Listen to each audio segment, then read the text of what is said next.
Break news phone tapping కేసులో ఆరోపణలు ఎదుర్కొంటున్న మాజీ ముఖ్యమంత్రి ఆర్ఎస్ అధినేత కేసీఆర్ ఇంటికి సిట్ అధికారులు చేరుకున్నారు.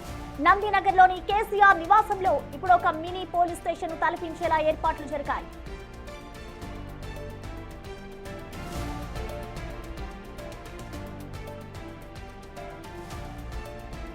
కేసీఆర్ నివాసంలోని 2వ అంతస్తులో విచారణ కోసం ప్రత్యేక గదిని సిద్ధం చేశారు. అడిషనల్ డీసీపీ కేఎస్ రావు ఆధ్వర్యంలో అధికారులు తమ వెంట కంప్యూటర్లు, ప్రింటర్లు, అత్యాధునిక ఎలక్ట్రానిక్ రికార్డింగ్ పరికరాలను లోపలికి తీసుకెళ్లారు. కేసీఆర్ ఇచ్చే ప్రతి సమాధానాన్ని రికార్డ్ చేయడంతో పాటు అప్పటికప్పుడు వాంగ్మూలాన్ని టైప్ చేసేందుకు 2 ఆపరేటర్లను కూడా వెంట తెచ్చుకున్నారు.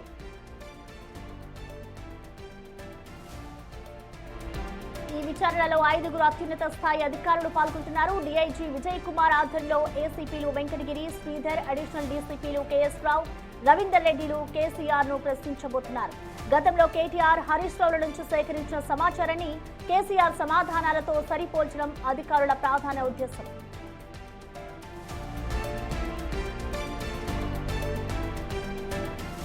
ఇవాళ మధ్యాహ్నం 3 గంటలకు ఖచ్చితంగా విచారణ అయితే ప్రారంభం కానుంది. అయితే కేసీఆర్ వెంట ఆయన వ్యక్తిగత న్యాయవాదులు ఉండవచ్చని సమాచారం.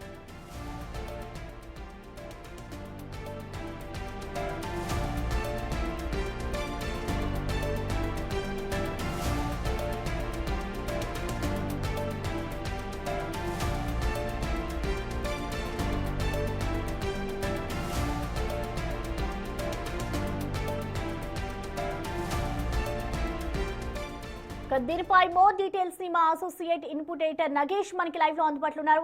నగేష్, మనం చూస్తున్నాం ఇటు మరికొద్ది సేపట్లో అయితే కేసీఆర్ విచారణ ప్రారంభం కాబోతోంది. అయితే ప్రస్తుతం ఇంటి వద్ద పరిస్థితి ఏ విధంగా ఉంది, అసలు విచారణకి సంబంధించిన అప్డేట్స్ ఎలా ఉన్నాయి నగేష్? సో విచారణ అనేది 3 గంటలకైతే ప్రారంభం కానుంది. కొద్దిసేపటి క్రితం కేఎస్ రావు అలాగే ఏసీపీ వెంకటగిరి అంటే మొదటి నుంచి కూడా సిట్ని పర్యవేక్షిస్తున్న వెంకటగిరి ప్రస్తుతం కేసీఆర్ నివాసానికి చేరుకున్నారు. 2వ ఫ్లోర్లో కేసీఆర్ను విచారించే ఒక గదిలో ప్రస్తుతం అయితే వాళ్ళు తీసుకొచ్చుకున్న ఎలక్ట్రానిక్ పరికరాలు కానీ, మిగతా కుర్చీలు అంటే వాళ్ళ టేబుల్ కానీ, కంప్యూటర్ కానీ, ఎలక్ట్రానిక్ సంబంధించిన ఎవిడెన్స్ అంతా కూడా వాళ్ళు తీసుకొచ్చుకొని అక్కడ పెట్టుకున్న పరిస్థితి. కేసీఆర్ని 2వ ఫ్లోర్లో విచారించినట్టు తెలుస్తుంది. మనకు ఇక్కడ కనిపిస్తున్న బిల్డింగ్ చూడవచ్చు. నందినగర్లోని కేసీఆర్ నివాసం ఇదే. బయట కొంతమంది ఎమ్మెల్యేలు తచ్చాడుతున్నారు.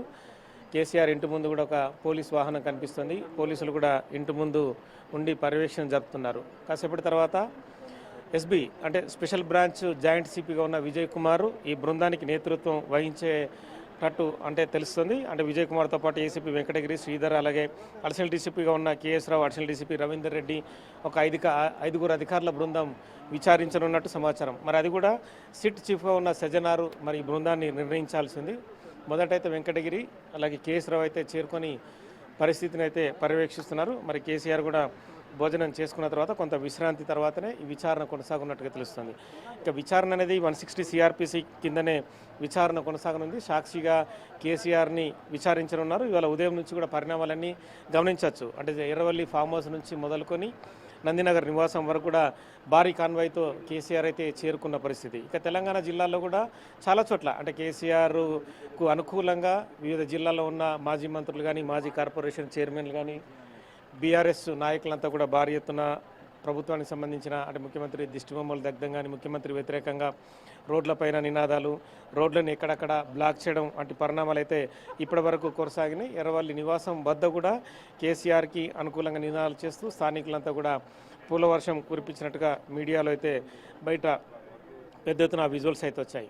సో ఉదయం నుంచి ఇక్కడి వరకు అయితే కేసీఆర్ కాన్వాయ్ని పూర్తిగా అనుమతించాలి. ఒక 2 వెహికల్స్ మాత్రమే లోపలికి అనుమతించారు. కేసీఆర్ ఇంటికి 2 వైపులా అటు అవతల పక్క క్యాన్సర్ హాస్పిటల్ ఉంటుంది, 2 వైపులా అవతల పక్క ఇతల పక్క కూడా బారికేడ్లను పెట్టారు. బయట కూడా అంటే ఈ నందినగర్ నివాసంలో ఉన్న ప్రతి చోట కూడా పోలీసుల పహారా కొనసాగుతుంది. ఎవరిని కూడా అనుమానాస్పద వ్యక్తులు కానీ, అలాగే బీఆర్ఎస్ కార్యకర్తలు కానీ ఎవరు కూడా ఇక్కడ వైపు రాకుండా పూర్తిగా కంట్రోల్ చేస్తున్న పరిస్థితి కొనసాగుతుంది. అంటే ఓవరాల్గా మొత్తం అంటే క్యాన్సర్ హాస్పిటల్ చుట్టూ ఉన్న ఈ నందినగర్ పరిసరాలన్నీ కూడా వందలాది మంది పోలీసులు మోహరించారు. చిన్న అంటే హడావుడి కానీ, గందరగోళం కానీ, నినాదాలు చేయడం కానీ, ఇక్కడ ధర్నాలు చేయడం కానీ ఎటువంటి వాటికి ఆస్కారం లేకుండా కూడా పోలీసులు అయితే పకడ్బందీ బందోబస్తు కొనసాగిస్తున్నారు. అంటే near by BRS Bhavan, Telangana Bhavan ఉండడం కూడా కొంత పోలీసులకు ఇబ్బందికర పరిస్థితి. అంటే ఇక్కడికి దాదాపుగా 1/2 కిలోమీటర్ దూరంలో తెలంగాణ భవన్ ఉండడం, అక్కడి నుంచి కూడా కార్యకర్తలు వచ్చే అవకాశం ఉన్న నేపథ్యంలో అక్కడ కూడా భారీగా పోలీసులు మోహరించారు. బీఆర్ఎస్ భవన్ నుంచి మొదలుకొని అటు ఎన్టీఆర్ భవన్, కేబీఆర్ పార్క్ వైపు కావచ్చు, ఈ పక్క క్యాన్సర్ ఆసుపత్రి చౌరస్తా ప్రాంతంలో కానీ భారీగా వందలాది మంది పోలీసులు మోహరించారు. మరో 50 నిమిషాల్లో సిట్ అధికారుల బృందం, అంటే ఆల్రెడీ 2 అధికారులు ఉన్నా కూడా మిగతా అధికారుల బృందం కేసీఆర్ను విచారించనుంది. ఓవరాల్గా ఇప్పటికీ సిట్ సేకరించిన ఆధారాలంగా మాజీ ముఖ్యమంత్రిని ప్రశ్నించే అవకాశం కనిపిస్తుంది. ముఖ్యంగా ప్రభాకర్ రావు నియామకం, తను ఇంటెలిజెన్స్ చీఫ్గా రెండోసారి ఎక్స్టెన్షన్ చేయడం, 2 ఏళ్ల పాటు కంటిన్యూ చేయడం వెనుక కేసీఆర్ ముఖ్య ఉద్దేశం ఏంటి, అలాగే 2023 ఎలక్షన్లకు సంబంధించి చాలామందిని ఫోన్ ట్యాప్ చేసినట్టుగా ఆరోపణలు వచ్చాయి. ఇప్పటికే 500-600కు పైగా చాలామందిని రకరకాలుగా విచారించారు. అందులో రాజకీయ నేతలు కావచ్చు, ప్రైవేట్ వ్యక్తులు, వ్యాపారస్తులు కావచ్చు, జర్నలిస్టులు కావచ్చు, వాళ్ళందరి వాంగ్మూలం ఒకటే, అంటే తమ ఫోన్ ట్యాప్ అయింది, ఒక ప్లేస్ నుంచి ఒక ప్లేస్కు వెళ్ళిన సందర్భంలో తమ సంబంధించిన నడవడికను, తమ సంబంధించిన ఆనవాళ్ళని ఎలా పోలీసులు గుర్తించారు, అంటే మునుగోడు ఎన్నికల నుంచి మొదలుకొని మొన్న జరిగిన 2003 బై ఎలక్షన్ వరకు కూడా కంటిన్యూగా ఫోన్ ట్యాపింగ్ జరిగిందనేది పూర్తి ఆరోపణ.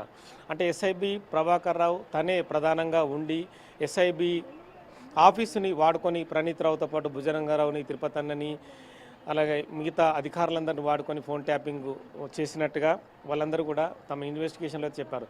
ఏకంగా రాధాకిషన్ రావు అయితే అప్పుడు టాస్క్ ఫోర్స్ డీసీపీగా ఉన్నారు. అప్పటి బీఆర్ఎస్ చీఫ్ చెప్పడం వల్లనే ఫోన్ ట్యాపింగ్కి పాల్పడ్డామని చెప్పి ఆయన తను ఒక స్టేట్మెంట్ ఇచ్చారు. అందులో 4 లైన్ల స్టేట్మెంట్లో బీఆర్ఎస్ చీఫ్ అనే ప్రస్తావనని తీసుకొచ్చారు. సో ఇవన్నీ స్టేట్మెంట్లన్నింటినీ కూడా కేసీఆర్ ముందు పెట్టే అవకాశం కనిపిస్తుంది.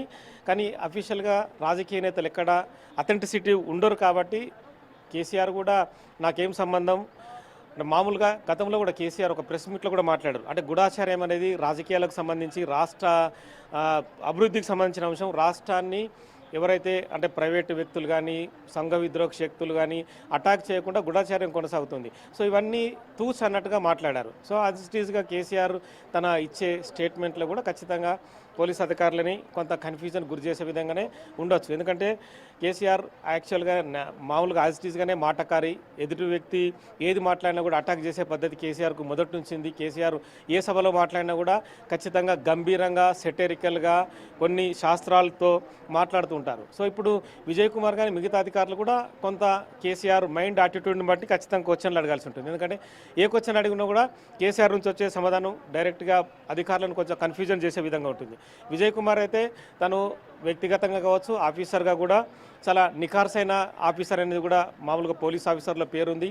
అంటే ఒక మల్కాజ్గిరి సిపి అవినాష్ మహంతి లాంటి, విజయ్ కుమార్ లాంటి ఆఫీసర్స్ కూడా పోలీసు వ్యవస్థలో కొంచెం నిక్కచ్చిగా వ్యవహరిస్తూ తమకు ఎక్కడ డ్యూటీ ఇచ్చినా చేస్తామనే యాంగిల్లోనే ప్రవర్తిస్తారని వాళ్ళకి పేరుంది. సో అందులో విజయ్ కుమార్ ఖచ్చితంగా కేసీఆర్ని ఎలాంటి మొహమాటం లేకుండా ముఖ్యమంత్రిగా అప్పుడు మీరు ఆర్డర్స్ ఇవ్వడం వల్లనే ఫోన్ ట్యాపింగ్ జరిగిందన్న కోణంలో డైరెక్ట్గానే విచారించే అవకాశం కనిపిస్తుంది. ఎందుకంటే ఎక్కడ వాళ్ళు పైరవేలకు ఆస్కారం లేకుండా నాకు ఈ జోన్ డీసీపీ కావాలి, లేకుంటే నాకు ఈ జోన్ కమిషనర్ కావాలని అడిగే వ్యక్తి విజయ్ కుమార్ కాదు. సో ఆ విజయ్ కుమార్ లాంటి వ్యక్తులు ఉన్న నేపథ్యంలో ఖచ్చితంగా ఇన్వెస్టిగేషన్ అనేది పకడ్బందీగా సాగుతుందనేది సిట్ చీఫ్గా ఉన్న సజ్జనార్ ఆలోచిస్తున్నారు. ఈ క్రమంలో విజయ్ కుమార్ కనుక ఖచ్చితంగా కేసీఆర్ ఎదురుగా కూర్చొని రవీందర్ రెడ్డి, మరోపక్క కేఎస్ రావు, మరోపక్క వెంకటగిరి, వీళ్ళందరూ రికార్డ్ ఎవిడెన్స్ని వాళ్ళంతా కూడా ముందుంచి కేసీఆర్ని రకరకాల క్వశ్చన్లు అడిగే అవకాశం కనిపిస్తుంది. ఇప్పటికే చాలామంది రాజకీయ నేతలు, వ్యాపారవేత్తలు కానీ వాళ్ళందరూ కూడా ప్రధాన ఆరోపణ ఏంటంటే తమ కదలికలు ప్రభుత్వానికి ఎలా తెలిసాయి, ఒక దగ్గర నుంచి ఒక దగ్గరికి డబ్బు పంపిణీ చేసే క్రమంలో ఎందుకు